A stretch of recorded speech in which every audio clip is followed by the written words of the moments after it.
ask him some questions. Great, thanks so much, and thanks for coming out tonight. I know that with everything going on with school and many of you working, coming in and talking politics for a few moments is probably not something that you wanted to look forward to, but it's important because there are some real important issues going on right now that will have an impact on your life and your opportunities for years to come. It's one of the reasons why I feel so strongly that we reach out to college campuses and the millennial generation, those born after 1980, so that they're aware of what's really going on. And I'm here tonight with a message, a very clear message, which is the opportunities that prior generations had to have the American dream may not be available to you unless we make major changes in this country.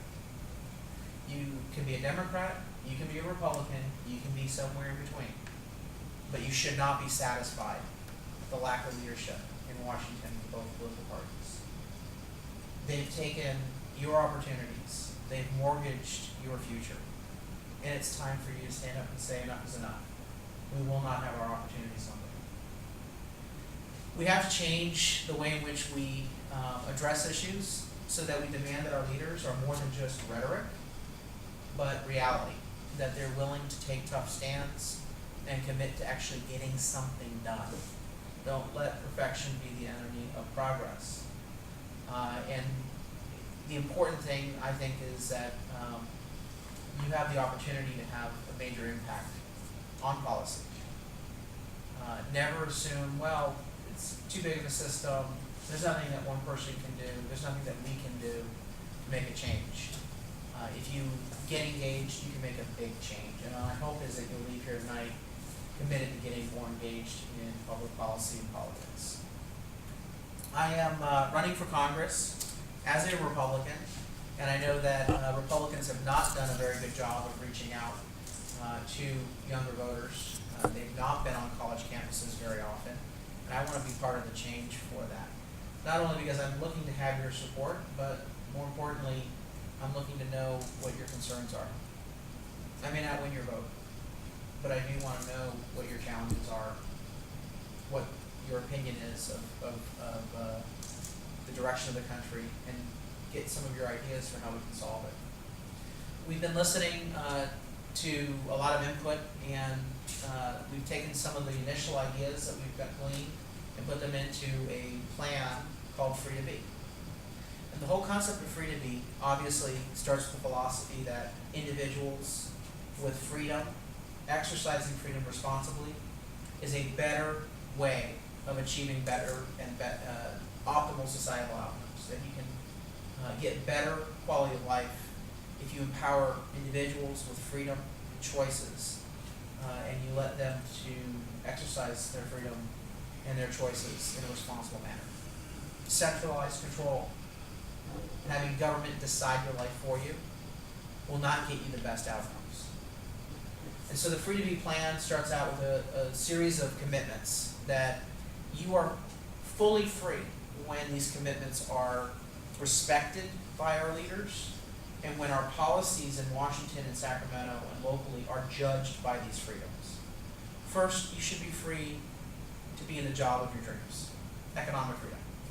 You have money, you have a great career, you're financially secure, you have the ability to do so many things. And so the Free to Be plan starts with economic prosperity. We need to make sure that when you graduate, that you are actually able to get a job in the career path of your dreams. That you didn't study all this time to get a degree and then get out there and realize there are no jobs for you. And so we've got to insist that our leaders focus on job creation. Stop killing the small business entrepreneur with regulation after regulation after regulation. Let's reform our tax code so that people pay their fair share. You know, I rail against big government because I think it's broken, but big business is as bad as big government. And so you see a pattern of behavior where those that have power in Washington that can hire a lobbyist, they get some sweetheart deal at the expense of the little guy. The small business owner trying to start out like I did when I was 22 and I couldn't get a loan, I was told to come back when you're older and have more experience. I maxed out my credit cards, put my life savings at the time into starting a company that ultimately grew and was quite successful. But big banks are able to get taxpayer-funded bailouts. Big guys always seem to be able to get something for their economic decisions. But that small business entrepreneur has been choked, has been limited in terms of not having the same access to credit, small business loans, the line of credit, and startup financing. So economic prosperity, and that agenda has to be that we're not just cutting regulations for big companies and big business, but that we are looking at judging our economic opportunities from that small business entrepreneur who wants to create a startup and work for themselves. Second freedom, you should be free to be who you are. You should have full rights under the law, and that government ought not to be making decisions that ought to be left to your own personal faith, family, personal circumstance. By this, I'm really focusing on the social issues that government has inappropriately inserted itself into. You should have freedom of privacy. Government ought not to be eavesdropping on your cell phone conversations, checking your emails or text messages. And that's why I oppose the big government NSA spying programs. Just don't think it's the right thing to do. You should have freedom of choice, reproductive rights if you're a woman. You should be free to love anyone you'd like to love, which is why I support marriage equality. Medical marijuana, if marijuana works for you in terms of managing your pain. My mother had bone cancer, and she was prescribed Dilaudid and Dolophine, which are pretty strong prescription drugs for pain medicine. They didn't always work. Had she said, I need medical marijuana to manage my pain, to make it through the night, you damn right I would have done everything I could to make sure that she was taken care of. And so there are social issues that I don't want a member of Congress voting on the House floor what goes on in the privacy of your bedroom. You should be able to decide that within the context of your own faith, your family, your personal circumstances. Third freedom, your freedom of economic opportunity, freedom to live your life with equal protection under the law. You should be free to afford your college tuition. And so we've laid out a number of reforms to make student loans more affordable. I was the author of the San Diego Pension Reform Initiative, which allowed us to save hundreds of millions of dollars, short-term, billions over the long term, to restore services to make the San Diego local government more affordable. What you're seeing happening right now in the CSU and the UC system is skyrocketing pension costs for all employees, for professors, and you're being asked to pay more because of that broken pension system. I'd like to see our pension reform program expanded to CSU and the UC system. I want to make sure that we have more transparency and more competition in terms of how the universities are run. You should, as the shareholder of your university, and you are the shareholder, you should have more information on who gets paid what, and you should be able to ask questions. When I was at Georgetown, I couldn't afford to stay there for 4 years, so I went to the dean the very first week, and I said, how do I get out of here as quickly as possible? I can't afford 4 years. And so I ended up taking a larger class load and working a full-time job during that time. I realized that books were one of the most expensive things because I had a scholarship and I was on student aid, got loan programs, but the books were just outrageous. So I went into the school bookstore and I said, are you marking up your books?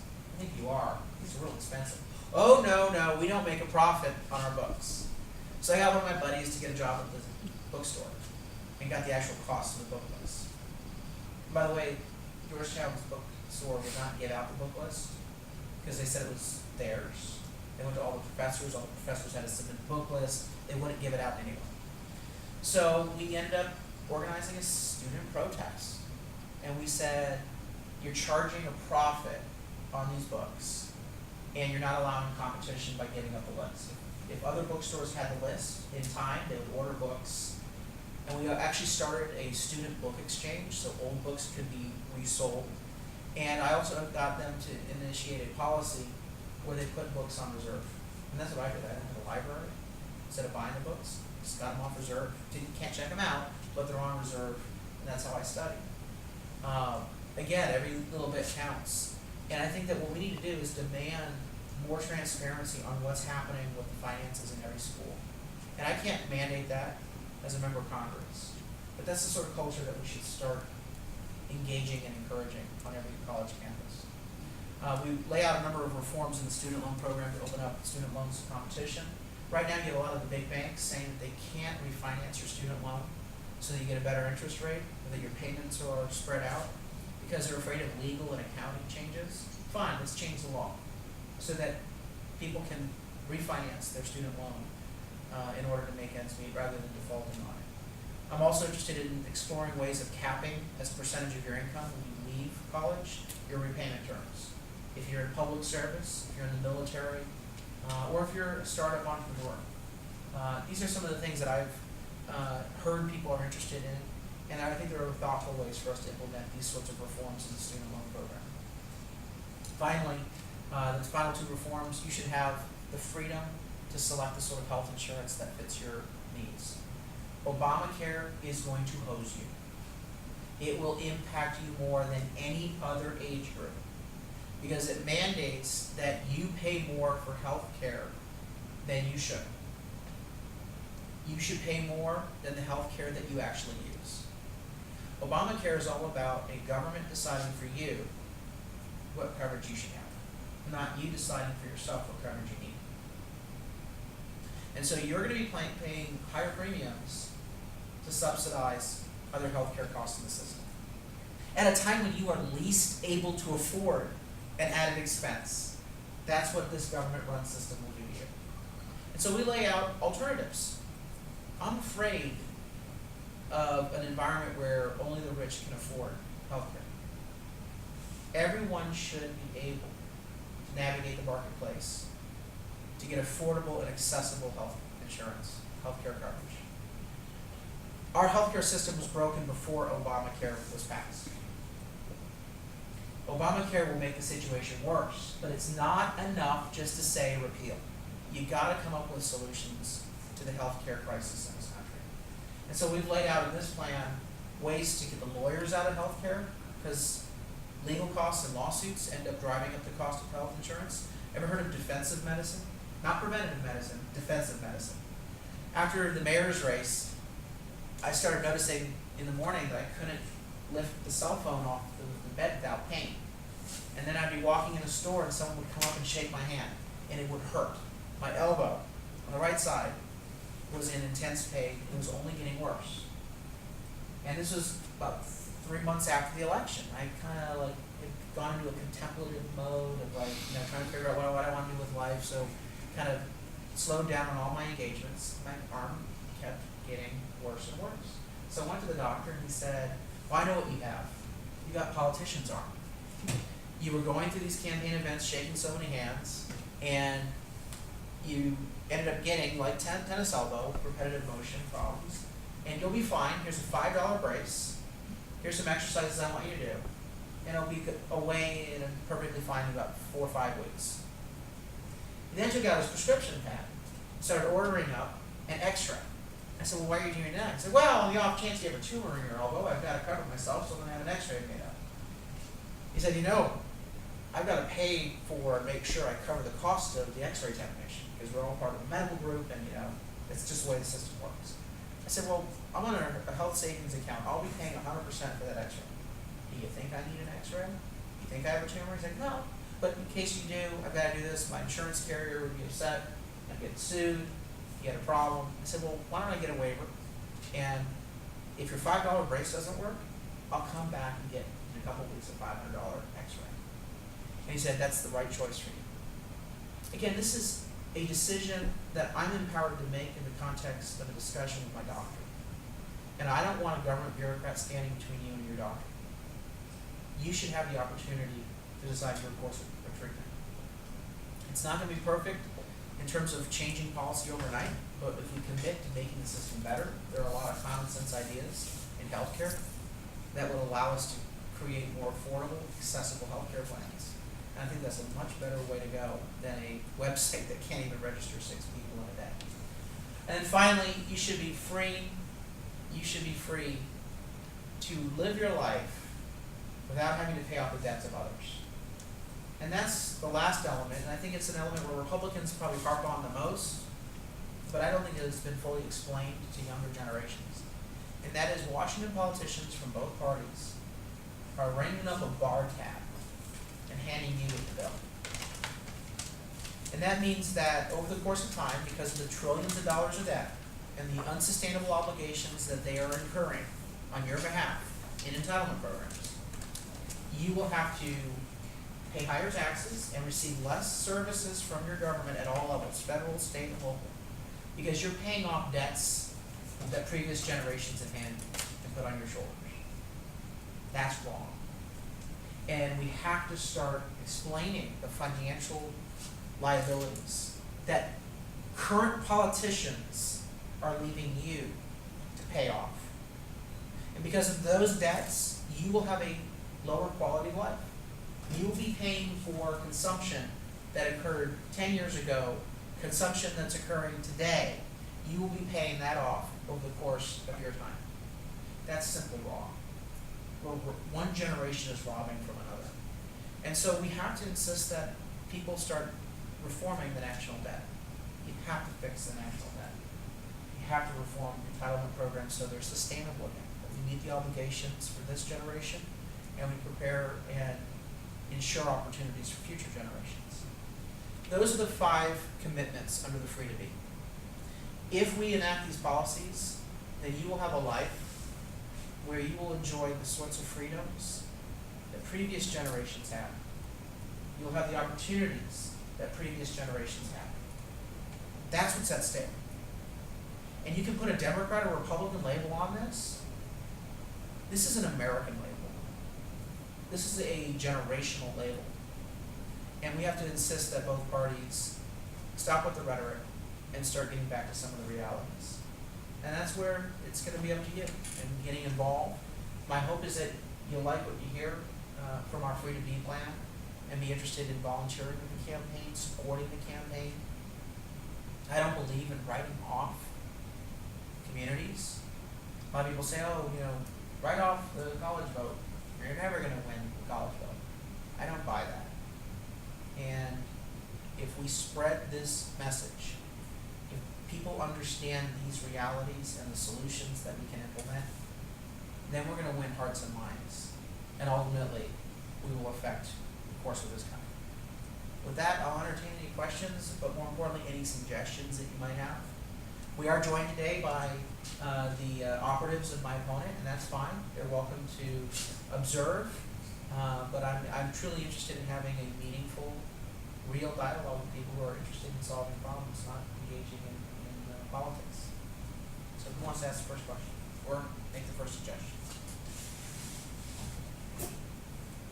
Go ahead. A question on the Perkins loan. You opposed it a few years ago, specifically saying it was unnecessary. I was wondering, do you still believe that it's unnecessary? Where do you stand now regarding Perkins loan? I'm proud of the fact that I was part of a whole effort to implement something called the Government Performance and Results Act in Washington. It's a very simple notion that government programs ought to be held accountable for measurable results. Instead of just asking for money each year with a popular title, we should be looking at what measurable impact that these programs have for the American taxpayer's dollar that we invest in. And can we benchmark those programs against similar federal, state, and local programs that might be able to produce a better result? So when you have student loan programs, you want to look at how do we spend the same or more money to get the better result. And so the federal government went through a whole process where they evaluated every single